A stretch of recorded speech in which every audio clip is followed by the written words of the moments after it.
తలచితిమయ్యా ముందుగా గణపతి నీ నామం, కొలిచి నిన్ను మది నిండుగా సాగింతుము చరితం.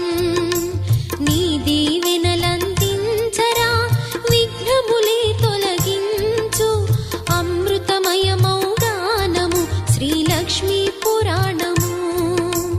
ఆద్యంతము రమణీయమౌ శ్రీలక్ష్మీదేవి కథ, అందరి భక్తుల ఇళ్లలో సిరులొసగాలి కదా.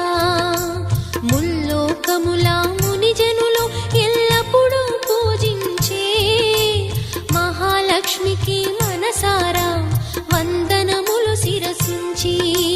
లక్ష్మీదేవి కథ, శ్రీలక్ష్మీదేవి కథ, లక్ష్మీదేవి కథ, శ్రీలక్ష్మీదేవి కథ.